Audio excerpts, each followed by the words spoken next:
Namaste.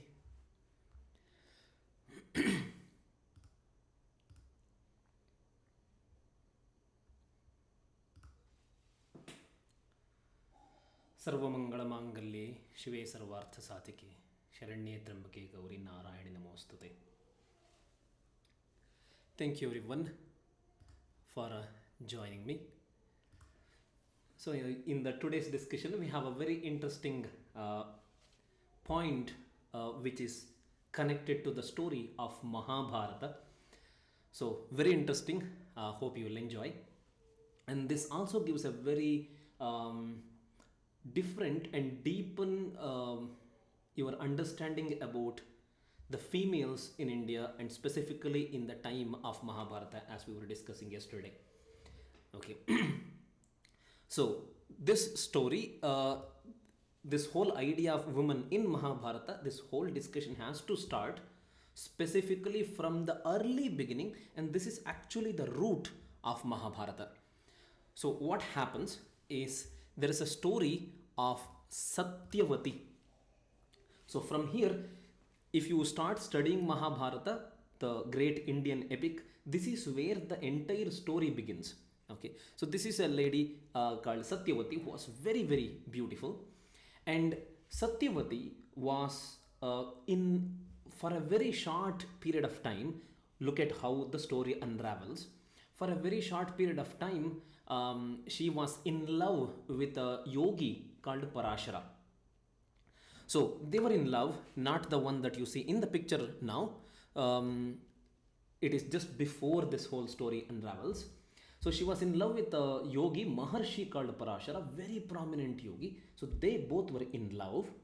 That itself is very interesting, right? And then they have a son.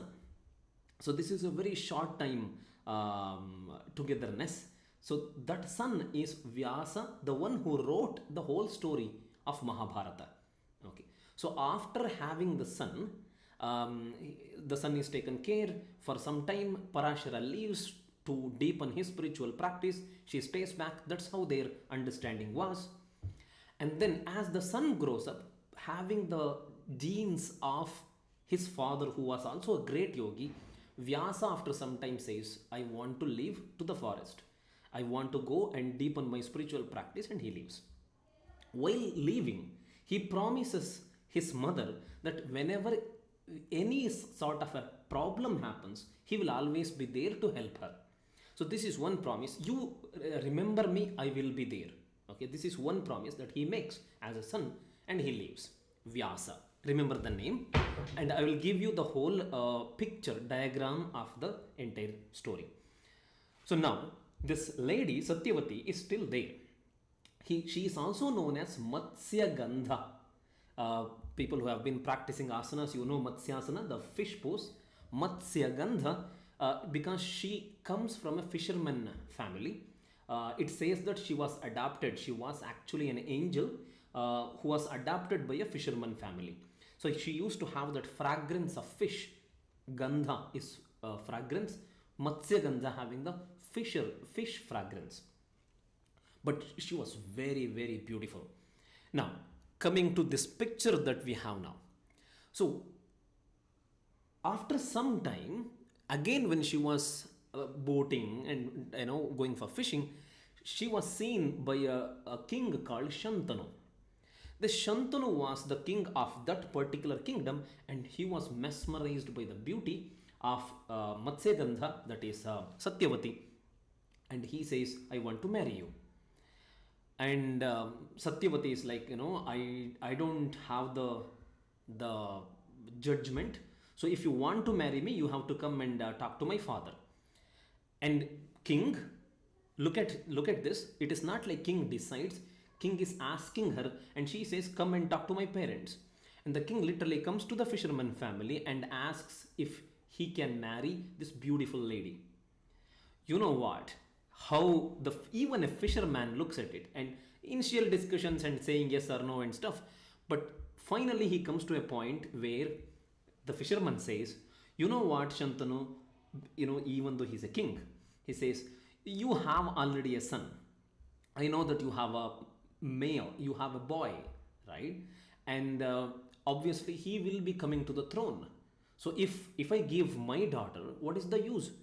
If she can get all the property, the kingdom, whoever is her son, if he can get all the property, then I'll make sure that he will she will marry you.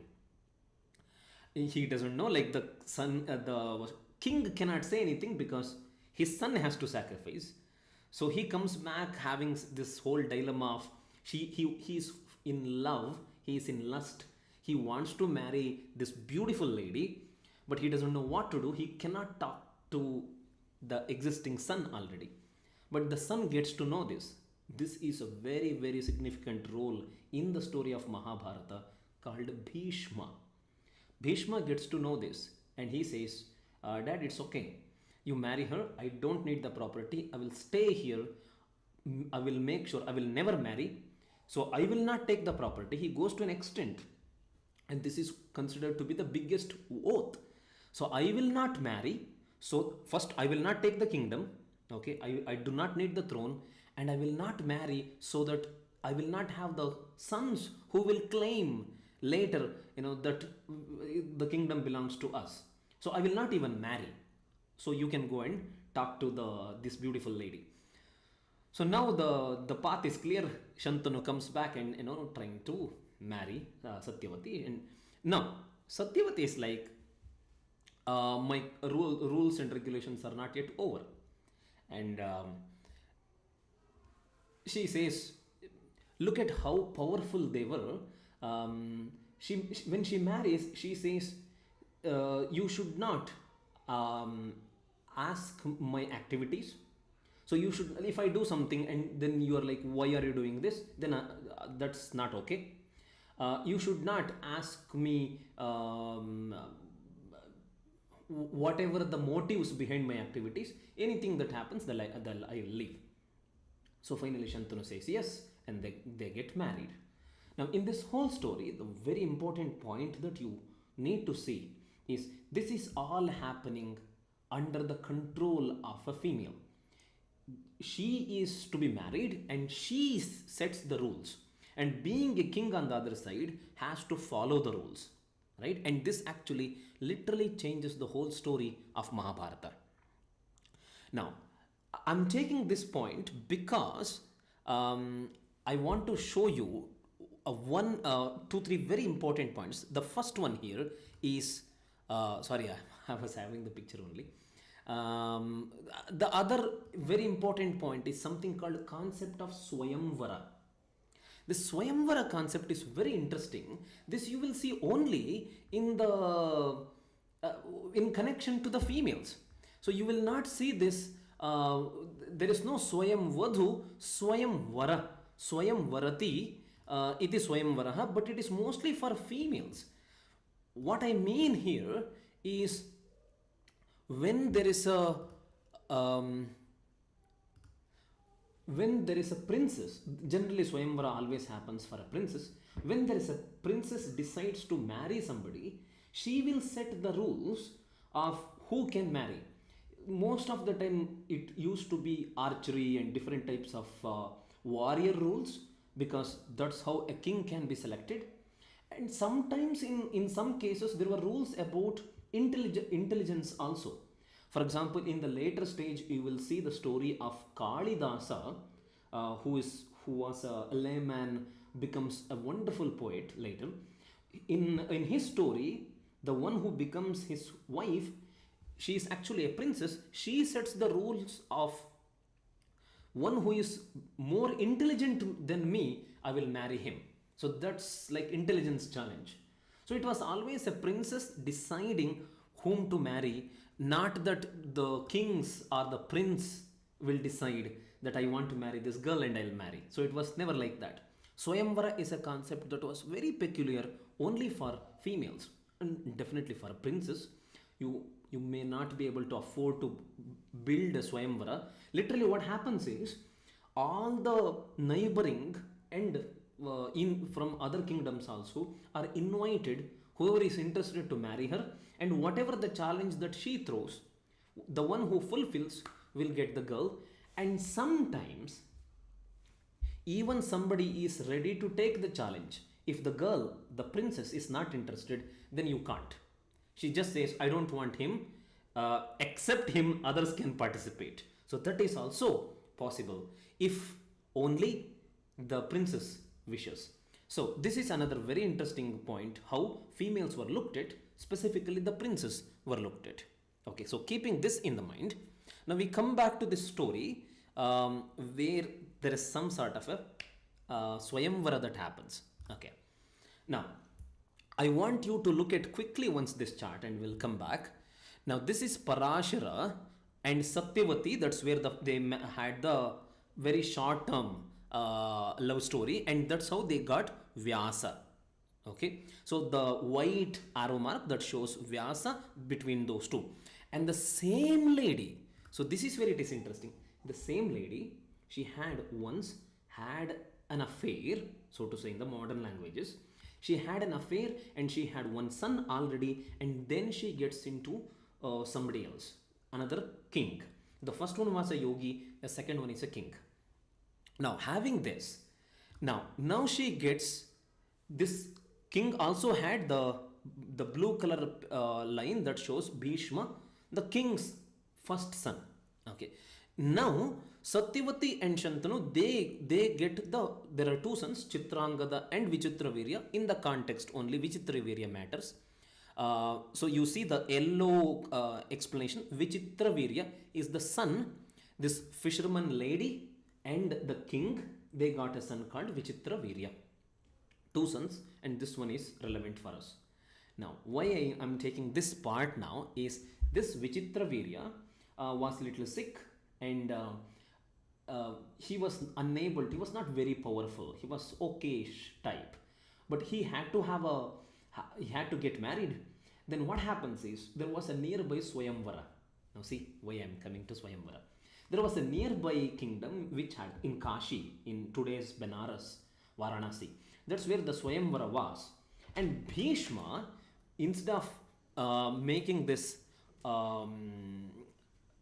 sending Vichitravirya to the Swayamvara, Bhishma goes to Swayamvara to win the, that's my daughter, sorry for the interruption. Thank you. Okay. So Bhishma goes to the Swayamvara to get the girl. That was actually three princes, three girls were having the Swayamvara. They were called Amba, Ambika and Ambalika. Three princes, okay, princesses. So they had the Swayamvara. They did not know that this is Bhishma coming on behalf of somebody else. So he comes there, he wins the challenge, and all the three are very happy, the princesses, because he was such a wonderful warrior. So they were very happy. So they come. When he takes them to the kingdom, back to his kingdom, that's where they realize that it is not actually him marrying us. He is giving to some this new prince who is almost useless. They know the story that this guy is useless. So here you see how not just because you are a woman you may take a stand, or just because you are a man you take a stand. In this whole story, so look at the chart. There are three princesses, Ambika, Ambalika, and then there is this on the other side yellowish Amba. The first two, those Ambika and Ambalika, actually the second and third princesses, they say okay, whatever that is there in our fate. But this lady, she changes everything. This lady called Amba does not accept this. She says, I don't want to marry. If at all, see, you are the one who came there to win me, and you can't just give it to somebody like a property. I am not a property. You need to marry me. I came because of you. Bhishma is like, I'm sorry. I came as a representative of the kingdom. I have taken an oath that I will not marry. And she says, who are you to come there and win me? So Swayamvara is not like somebody will come, one of your warriors will come and win me and then give it to somebody. I'm not some sort of a gift. Look at how she is. Even though the other two princes were like, it's okay, our fate. Anyway, this is such a big kingdom, very popular, very powerful. Amba says, no matter what, if I marry you. I don't want to marry this useless guy, the prince. And then finally, this whole dispute gets into very serious shape. And she curses the guy who bought her, literally. She curses and she says, I will, give away my life. So I will commit a suicide in a way, and then I will come back and I'll kill you. In my next phase, I will come back and I'll kill you. This is the story of a lady called Amba. And look at how she is doing it. Even though the story goes really long, because Bhishma, this guy, so powerful guy, had a boon that whenever he wants, he can die. It's all blurry lines. We don't really understand how deep it was. But anyway, this Amba takes a transgender life in the next phase, and then she comes in front of Bhishma in the war of Mahabharata, and because of her, he gives his life, and he repents. In his whole life, he repents of this whole issue that has happened, and he asks for forgiveness also. But Amba does not accept. She says, either you marry me, otherwise I'll kill you. So here also, if you see how powerful she was, and again, I will not say this was a very normal case. Every female was like that. Not every female was like that. Not every man was like that. Right? So you can see that if you want to stand out, you had an opportunity. Even though these two princesses were like saying yes to the whole changed scenario, Amba stood out and said, no, no, no, I will not marry. So that's the power of a female at that time. Now, I want you, the last point, I want you to look at something very, very interesting. All this orthodoxical, sex is considered to be such a taboo, and you need to have one relationship only. Can women have multiple relationships? Why polygamy is only for men? It is not exactly like that. I want you to quickly look at this chart one last time. Now, look at this. In three places, down there and up once, I have written like a small symbol called S type, the lying down S. This shows this is something very important. This is called Neoga, which means there was a short-term affair between Satyawati, right in the beginning, and that fisherwoman, and with a yogi.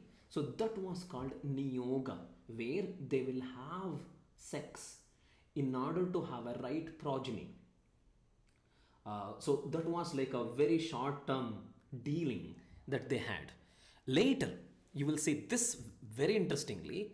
Now look at this, where Ambika and Ambalika, those two stood out, like stayed there in the palace, after they were got in from by Bhishma. No, they don't get the son. They don't have their kids from the main king. Now what happens is, you have a very big kingdom, and the main king with his wives, two wives, but he is unable to have any sons, not even daughters. So there is no progeny. So you have to continue, but then he gets sick and he dies. Now both of them are widows. Now how to run the kingdom in the future? Then, when right in the beginning, the fisherwoman had a promise by her first son that whenever you need me, I will come back. And now this is the time. Look at this beautiful story. Now Vyasa, that son, comes back. See, the first son who left to the forest meditating, and the author of Mahabharata, he comes back and gives two sons for both girls, both princesses. He has sex with them, and then he gives progeny to both of them. But here also there is a story that one was quite scared to have this yogi coming with her, having an intimacy with a yogi. She was very scared. She closed her eyes. So that's why she gets a son who was blind. Could be an exaggeration, but kind of probably that influenced. In Ayurveda it says that your mindset matters. Anyway, the other one was also not very comfortable, and she also had not a very, very good son. Whereas, last point, and we complete here. You look down there, you will see another one maid. There were two princesses, right? Both of them, they had the Neoga, this sex with the yogi, and they had their own kids. But then there was a maid who also wished to have an affair with this yogi. And then she was so much in love. The moment she saw this yogi, she was very happy. It was like her wish to have an affair, an intimacy with the yogi. And then she got a kid, and this kid goes on to become the wisest in the entire story of Mahabharata, even though he was born to a maid, but with the Neoga, with the sex with one of the finest yogis. So if you see sex or having an affair like this for the to get a son or to get a progeny, this was not considered like a taboo or something like, oh my god. So it was not really like that. There was a males having more wives, that was quite common because for the alliances, and with the diplomatic ties, that was quite one of the ways to have a better connection with better networking, having multiple marriages. But it is not only males, even the females were like that. There were many instances where one had 2 3 affairs and stuff like this. So it is very not appropriate to just paint the whole picture saying that it was just only polygamy and men ruled it. Not really. There were many princesses like this who changed the whole dynamics of the kingdom and the diplomatic situations. Last point, why are we discussing about these warriors and princesses while we were supposed to be discussing about women in spirituality? The idea is, women in spirituality is not just only meditation. The whole dynamics of women's role have changed. When you had princesses taking different steps, when you had a connection between a yogi and a princess, things have changed rapidly because of women taking different roles. So even when there is a princess who changes the whole system because of certain situation in her life, everything changes. So spirituality is not just meditation and only yoginis and brahmavadinis. There are warriors also who have changed the whole dynamics of women's role in the Indian cultural system. So this was just a beginning of Mahabharata. I thought we will complete in one day. It is little longer, so we'll take tomorrow also this concept of Neoga, and then how that defined in Mahabharata very briefly, that we'll understand, and then we'll come back to the modern historical figures who have slightly made a very dominant impact in the yoga and Vedanta practices. So thank you. I hope you enjoyed the discussion.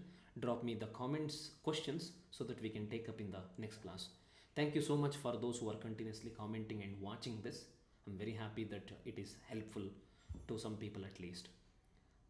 Thank you so much. Let's complete. या देवी सर्वभूतेषु मातृरूपेण संस्थिता नमस्तस्यै नमस्तस्यै नमस्तस्यै नमो नमः. This is one of the very important shlokas that says, Ya Devi, the goddess who is in every being as like a mother, I bow down to her, I bow down to her, I bow down to her. The motherhood in every being.